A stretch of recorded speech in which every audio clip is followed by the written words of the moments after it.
Ease on down to this channel, the Critics Collective. We have a nice one for you here. We're going to talk about the Whiz, musically inclined. It's basically bringing Broadway to your eyeballs if you didn't have the chance to go ahead and go catch the show. Now, we're talking about the Whiz. It came out in 1978, and we're going to review it. We're going to talk about the highs and lows, and then we're going to go ahead and rate this. And why are we talking about this? It's wicked time.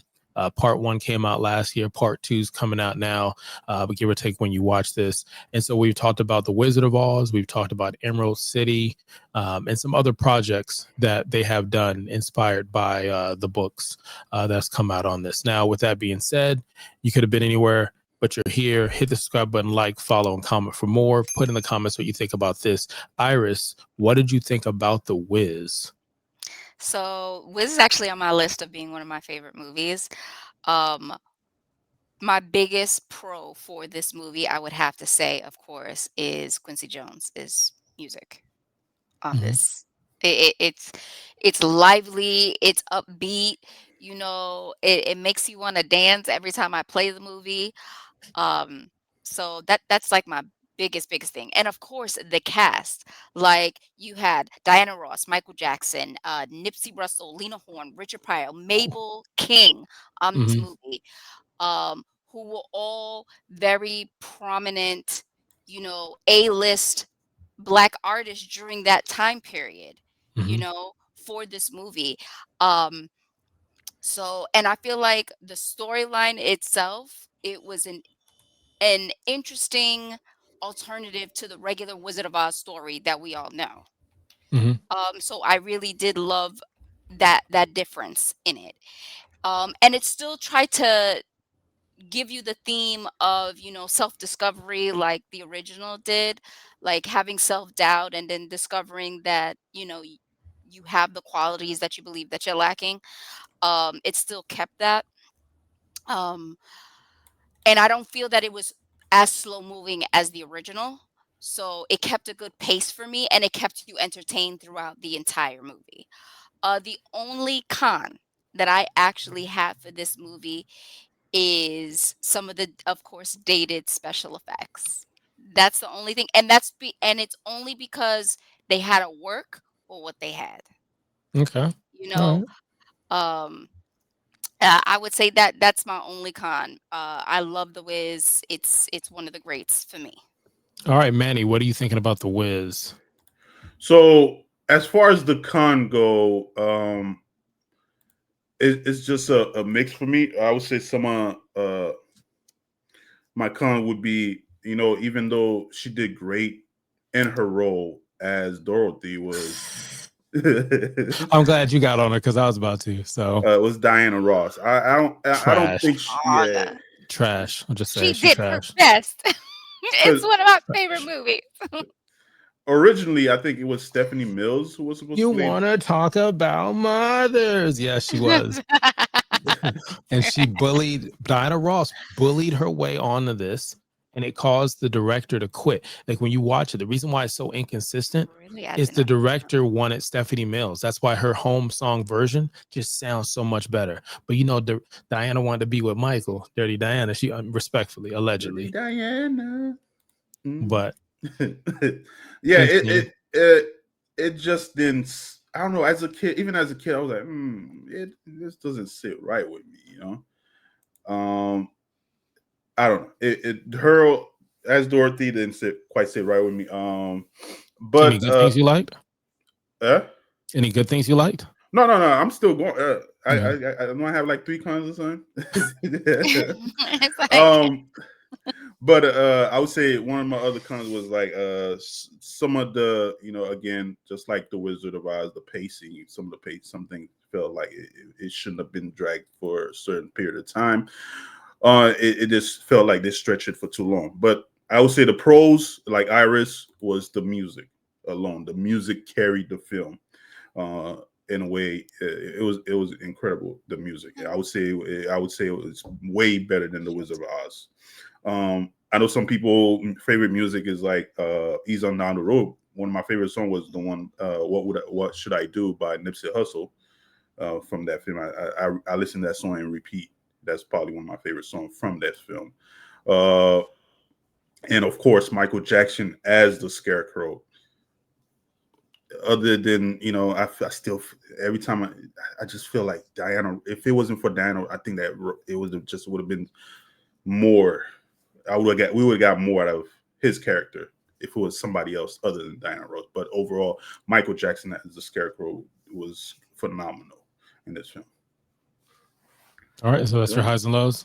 And just the way they reimagined New York City as far as that world of the Wiz. It felt more in tune to like as far as modernizing the Wizard of Oz overall. Okay, so for me, I would say it's the pace and time. If I took something away, this movie is actually longer than the Wizard of Oz. It just doesn't feel that way because of their pacing, but yet it is still too long of a movie in my opinion.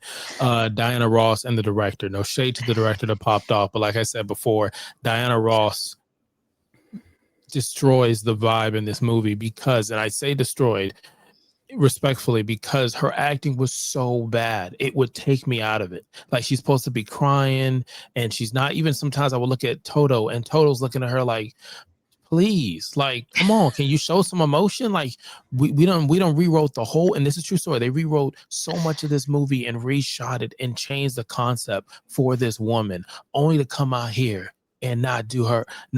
Anyways, moving on. The ending, I'm not going to spoil anything in case you haven't watched it. The ending is very bare ass dry. It doesn't go, it's like, hey, be your best and do your best, only to give you such an ending to make you question all the rest. I would say versus the play. There was a play that came out in 1975. That is where this comes from. They do their own thing differently, and I wonder why. The good thing about it was the music. Yes, the music. Quincy Jones even makes an appearance in it. The music is great. They have the Tin Man, Nipsey sing 2 songs. Again, it just shows how much music they were doing in the Broadway and the arts. And what I mean by that is there were times where they're all in green, Emerald City, and then the Oz is like, hey, green is out, red is in. And now they're singing and selling you on how red is in, and you need to have red. They stayed to the book, which means they stayed to the idea of money and finances, going from Harlem and making your way to Brooklyn. I thought that was really important. Her wearing the silver slippers. It was showing those moments and why stuff was what it was.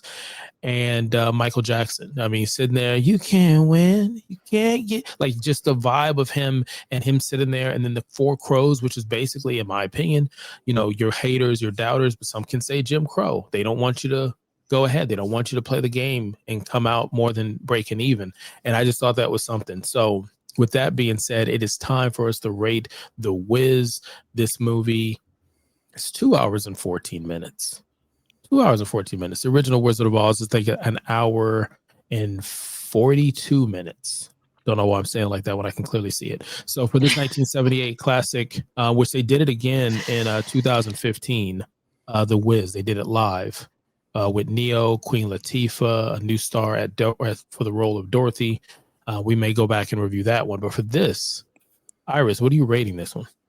I'm actually giving this one a 4. I really loved this movie. This was one of the movies I grew up on as a kid. So I actually did not know the backstory in regards to Diana Ross or the director or any of that. Mm-hmm. Um, that I did not know. I'm gonna read more into that and see what was happening there. Mm-hmm. But yeah, I mean, it's one of my childhood favorites, and I'm giving this baby a 4. All right, Manny, what are you giving The Wiz? I'm giving it a 4 also. It was a good film other than Diana Ross. I would highly suggest you guys go on YouTube and Every time you say it, every time we talk shit about Diana Ross, you can see Iris's face, the long blink. She's amazing. She's a Dream Girl original. Just not everything is for everything. You know what I'm saying? Not everything.